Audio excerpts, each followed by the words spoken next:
Beleza, pessoal? Tudo bem com vocês? Aqui é o professor Alessandro Araújo, legislação previdenciária, e vamos tratar hoje do assunto da Seguridade Social, com vistas à atualidade, tá bom? Então, Seguridade Social, tema da nossa aula, de revisão, de retorno das nossas aulas, e vamos começar, então, nossos trabalhos. Seguridade Social, ela já é, vamos dizer assim, uma velha conhecida, né, das nossas aulas, em razão que foi uma das primeiras aulas que tivemos, e nessa primeira aula nós tratamos bastante sobre a seguridade, que viria a ser a seguridade, né, que ela é baseada justamente no tripé: assistência social, saúde e previdência social. Tá? Então, eu vou colocar aqui no slide para a gente começar a falar sobre esse assunto, retomando esse conteúdo, para que a gente possa clarear um pouco mais a nossa mente a respeito desse tema, desse importante tema que estamos vivendo, inclusive, atualmente no Brasil, e que a assistência social tem sido grande destaque, né, do momento, em razão de benefícios emergenciais, inclusive. Então, a Seguridade Social no Brasil. A Seguridade Social no Brasil, basicamente, o que podemos dizer a respeito dela? Ela é um conjunto integrado de ações de iniciativa dos poderes públicos e da sociedade, destinada a assegurar os direitos fundamentais relativos à saúde, previdência e assistência social. Ela surgiu na Constituição Federal e vem ser justamente uma garantia para o futuro. Então, é justamente aí que nós entramos, né? Seja em questão da saúde, né? Precisamos preservar a saúde da sociedade para que ela tenha, que seja protegido o bem maior, que é a vida.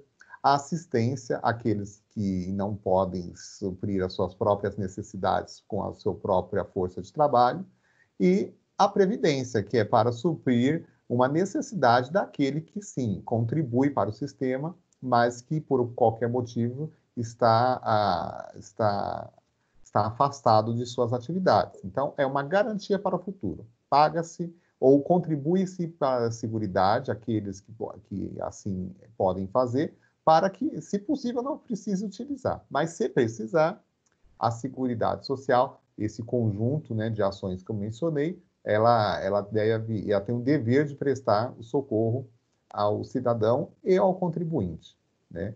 E ela está prevista na Constituição Federal, no artigo 196, 194, e lá ela menciona uma série de coberturas, né?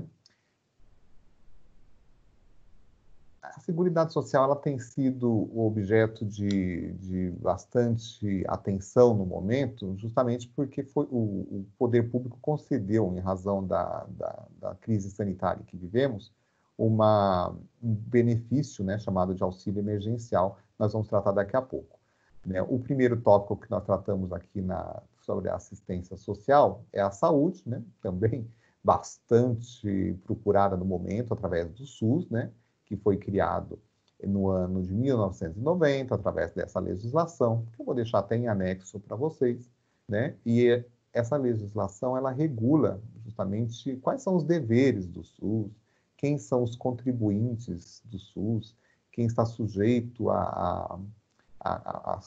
quem está com a sua cobertura, enfim, né?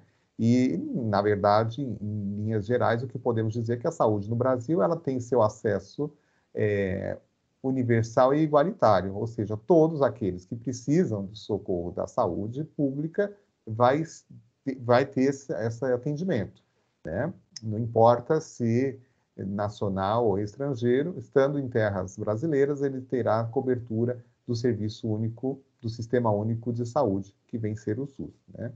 Ele tem a sua contribuição através tem o seu sistema arcado através das contribuições das empresas e dos contribuintes obrigatórios e facultativos, e ele foi uma opção do Estado brasileiro em fazer a saúde, a opção do legislador brasileiro foi fazer uma saúde pública e universal, né? E agora, no momento, a gente tem visto que isso tem sido a salvação, não só hoje, como já há muito tempo, mas a salvação de muitas pessoas, né? Nós já temos um serviço público organizado para socorrer aqueles que necessitam desse serviço. É óbvio que numa situação como uma crise sanitária e uma pandemia que passamos, o serviço de saúde ele, né, entra em colapso.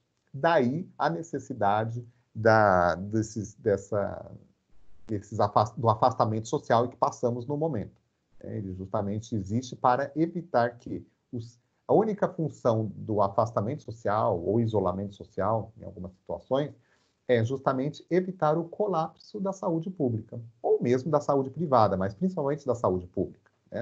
75% da população brasileira não tem qualquer amparo privado, né, de saúde, convênio médico ou serviço equivalente. Depende exclusivamente do SUS, 75%, pelo menos. Né? Em alguns estados brasileiros, ela chega a quase 100%. Então, um quarto da população brasileira pode não depender do SUS imediatamente. Ainda que ela possa se socorrer, ela tem uma saúde suplementar que ela pode utilizar através de planos de saúde.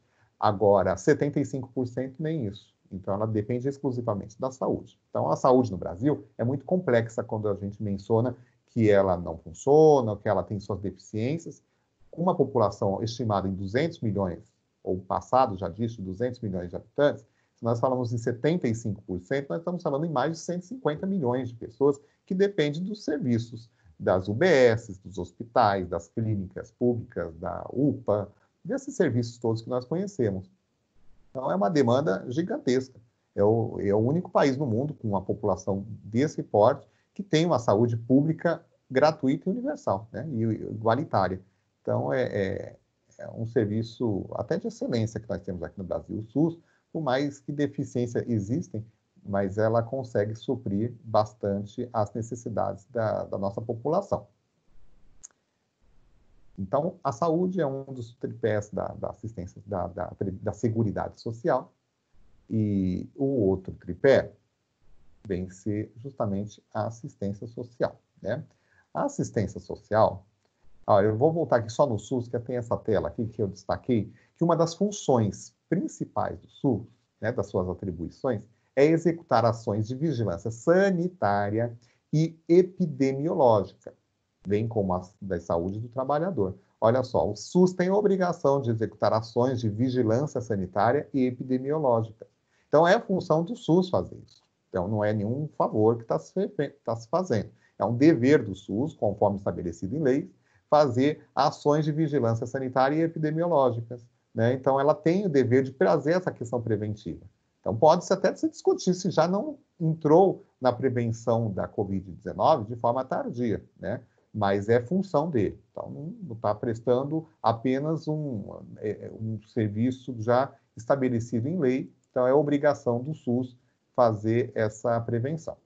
A assistência social é uma outra parte da Seguridade, também está previsto na legislação, na Constituição Federal. E o que está previsto na Constituição Federal é a regra maior, ou seja, o que está ali é constitucional, ou seja, é um dever do Estado, um direito do cidadão. Então, está previsto no artigo 203 e 204, tem uma legislação avulsa também, que trata da Lei Orgânica da Assistência Social, que é o LOAS, e ela surge, né, essa assistência social, justamente para proteger aqueles mais desamparados, aqueles que não têm condição nenhuma de contribuir, não trabalham de forma formalizada, com carteira assinada, não são os contribuintes individuais que devem fazer, né, os seus pagamentos à Previdência, então são aquelas pessoas que estão totalmente à margem do serviço, que não tem condições financeiras alguma, então elas não contribuem de forma alguma. Contudo, esse conjunto de Seguridade Social ele tem uma reserva justamente para atender aqueles que não fazem a contribuição e que precisam sobreviver de alguma forma. Nele nesse artigo da Constituição é que surge os CRAS e os CREAS, né? O Centro de Referência de Assistência Social e o CREAS, que é o especializado. Mais especificamente, o CRAS é o que está sendo utilizado no atual momento que vivemos agora nesse primeiro semestre de 2020 no Brasil, né? Esse texto que eu coloco aqui ao lado da tela, ele replica exatamente o que está previsto no artigo 203 da Constituição Federal. A assistência social será prestada a quem dela necessitar, independentemente de contribuição social, e tem por objetivo a proteção da família, a maternidade, a infância e a velhice, o amparo às crianças e adolescentes carentes, a promoção da integração ao mercado de trabalho. Esses três primeiros itens é justamente o que passamos no momento. Com a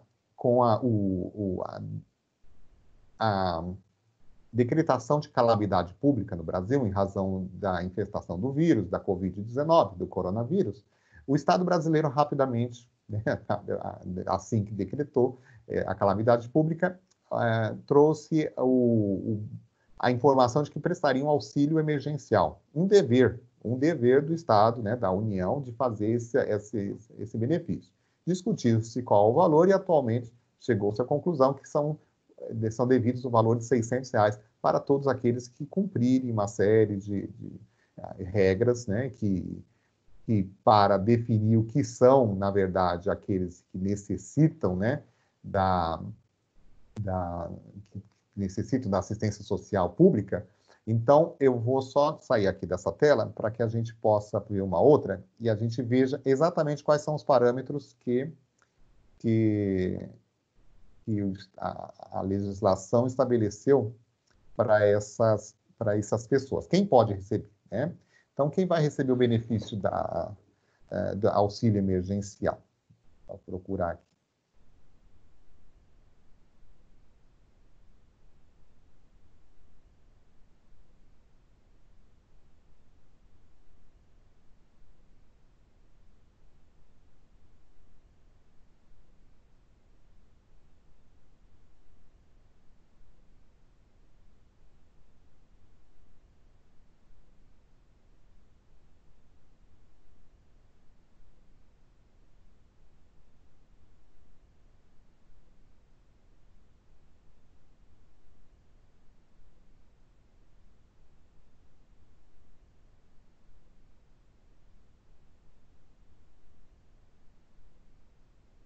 Bom, não tem essa tela, mas a gente vai fazer o seguinte. Na verdade, volta aqui. Foi estabelecido que quem pode receber o benefício são as pessoas maiores de 18 anos, que não tenham contribuído em 2018, então, no ano 2018, que é a única base que tinha de imposto de renda, que não tenha recebido no ano de 2018 mais do que R$ 28.500. E que mais? Pessoas que não sejam dependentes de pessoas que declaram imposto de renda, que não tenham carteira assinada, né? Não sejam contribuintes da Previdência atualmente, ou que sejam autônomos, mães solteiras, mães que não têm uma família, uma outra pessoa para auxiliá-la e que tenham filhos, né? Evidente, mais de um filho, um ou mais filhos, aí depende da quantidade de filhos, ela vai receber um valor maior. Então, foi se estabelecido uma regra para se caracterizar quem são os necessitados da assistência social, tá? Então, hoje, o Estado brasileiro está pagando R$600 e a razão nada mais do que o cumprimento da lei. A legislação estabelece que, em situações de calamidade pública, deve sim, além de, mesmo que não fosse calamidade pública, mas aqueles que necessitar da Seguridade Social, têm um dever de receber um benefício. Em outras situações, aplica-se a legislação aqui da Lei Orgânica de Assistência Social. Aí paga-se um salário mínimo aos deficientes físicos, aos idosos, aquelas pessoas que não têm condição alguma de se suportar, ter a subsistência garantida em razão do seu trabalho. E aí é pago um salário mínimo. Porém, nessa situação de calamidade pública, tem as exceções, e aí você pode pagar um valor menor. Ele é um benefício, um auxílio, na verdade. Ele é um auxílio, ele não é um benefício previdenciário. Ele é um auxílio emergencial. Chegou-se à conclusão que é R$600, que é o que é possível pagar, tá bom? Então, esse pagamento do auxílio emergencial nada mais é do que uma obrigação do Estado brasileiro previsto na Constituição Federal, nessa legislação que está na sua tela.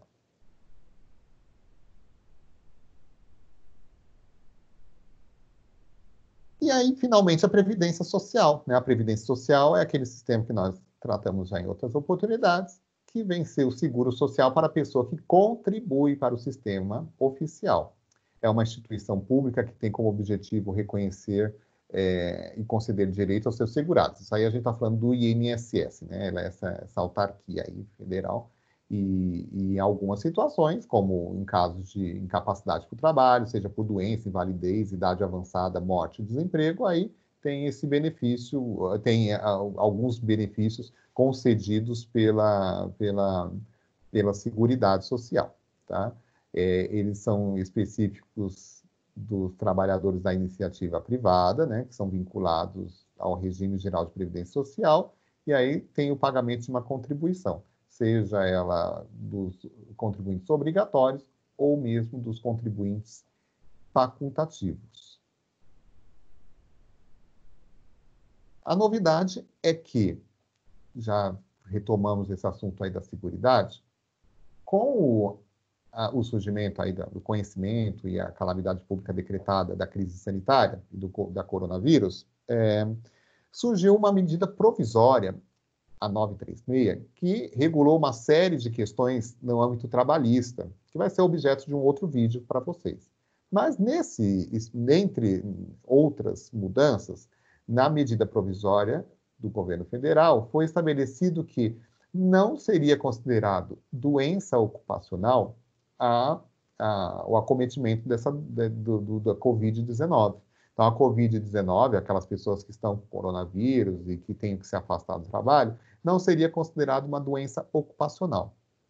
Isso, na prática,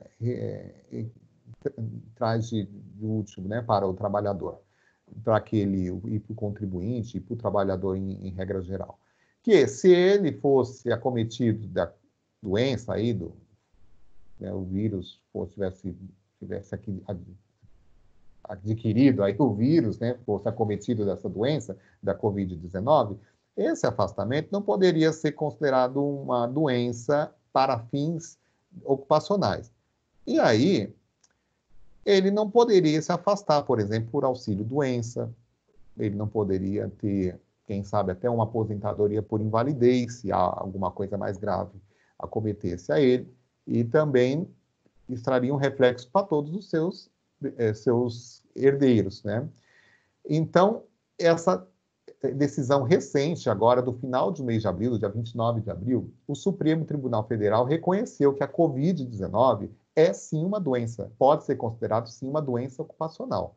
Então, ela vai permitir, principalmente que os trabalhadores, imagina um trabalhador do hospital, de farmácias, de pessoas que trabalham diretamente, né, com o público e muitas vezes, se for no hospital e numa farmácia, infectado pelo vírus, ele, se eventualmente adoecesse, ele não teria o suporte da Seguridade Social. Olha só que situação complicada, né? E aí percebeu-se que ali traria grande prejuízo. Se você está num momento de socorro a todos, inclusive aqueles que não são contribuintes pela assistência social, que nós já observamos, como você não poderia socorrer ao trabalhador que é um contribuinte, né? O trabalhador do hospital, de farmácia, de supermercado, comércio em geral, que são considerados serviços essenciais, podem sim, e talvez sejam os que mais estejam na linha de frente aí com possibilidade de ser acometidos dessa doença, se eventualmente acontecesse isso, eles não teriam o suporte da Previdência Social, o que seria uma grande injustiça. E o STF, sabiamente, considerou inconstitucional esse artigo da medida provisória 936 e retoma, então, agora que a Covid-19 é sim uma das doenças que pode ser considerada como doença ocupacional. Doença ocupacional é aquela que você adquire, que você tenha uma doença e que pode ter sim um vínculo direto com o seu trabalho, né? Tem um nexo causal ou concausal, ou seja, direto ou indireto, com o trabalho. E nada mais justo, uma pessoa que trabalha no hospital e que é acometida da Covid-19, ela tem grande chance de ter obtido essa doença no ambiente de trabalho. Pessoa que trabalha numa farmácia e que teve a Covid-19, ela tem grande chance de ser considerada, ter adquirido essa doença no ambiente de trabalho. Não quer dizer que todas as pessoas acometidas da Covid-19 poderá alegar que teve essa doença e adquirida no trabalho. Acredito que aquelas empresas que não pararam de trabalhar das suas funções, das suas atividades, não estão respeitando a quarentena, mesmo que não, aquelas que não são consideradas atividades essenciais, elas correm esse risco. E aí a gente entra na questão do RH. Se a empresa não parou, está exigindo que seus trabalhadores venham para o expediente normal, ainda que de forma de revezamento, tem que pegar ônibus, tem que pegar o transporte coletivo, ou não importa se vem de ônibus ou não, mas que tem que trabalhar ali no horário determinado pela empresa, e se ele for acometido da doença, poderá sim ser considerado uma doença ocupacional. E isso aí vai ter muito reflexo naquela questão da estabilidade, se for considerado uma doença ocupacional, e quem sabe até uma questão acidentária, né? Isso aí é bem discutível, mas aí ela traz aquela estabilidade de 12 meses, né? Que nós tratamos e que tem previsão na Lei 8.213, de 91. Então, isso tem muitos reflexos para a Previdência e para a Seguridade Social. É uma proteção ao trabalhador, as empresas, e você do RH deve observar, sim, e talvez até apresentar isso para o gestor da empresa, a necessidade de, se todos os trabalhadores precisam realmente retomar o trabalho nesse momento, porque tem esse reflexo. Pode ser considerado uma doença ocupacional. O STF já decidiu que é inconstitucional esse artigo que estava previsto na medida provisória 936, e daí poderá haver algum reflexo aí para a empresa, né? Porque o trabalhador vai adquirir uma estabilidade e justo, né? Nem se fala ao contrário, mas a empresa e você do RH tem que ter essa noção aí e apresentar para o gestor, para que seja observado realmente a necessidade de respeitar a quarentena, de respeitar esse período de afastamento social, porque tem sim esse reflexo. É uma questão de saúde pública e vai também de humanidade, de proteger o seu colaborador, mas que também traz esse reflexo para dentro da empresa. E o RH tem esse, vamos dizer assim, esse dever de conhecer e de apresentar isso para os gestores, em geral, das empresas, para que avaliem realmente essa necessidade de retomada do trabalho, contrariando, por vezes, as normas da União, do governo do Estado, etc. Né? Então, se a empresa não tem um serviço considerado essencial, tem que avaliar qual a necessidade de que todos os trabalhadores venham trabalhar nesse período, tá bom? Então, às vezes, o barato sai caro, né? Vamos trabalhar, vamos produzir sempre, né? Porque não podemos ficar... A economia está, sim, sob um grande risco, mas a empresa tem que observar essa situação, porque o STF considerou agora, no 29 de abril, que a Covid-19 é, sim, uma doença ocupacional, e isso traz reflexo para toda a empresa, tá bom? Pessoal, era isso que eu queria tratar com vocês nessa aula. Nós vamos retomar com outros assuntos, inclusive eu falei que vou tratar da medida provisória 936, que trouxe grandes reflexos trabalhistas para o ambiente de recursos humanos das empresas, e isso vai ser objeto de um outro vídeo, tá bom? E deixa eu só sair aqui dessa tela, eu me despedir de vocês, né?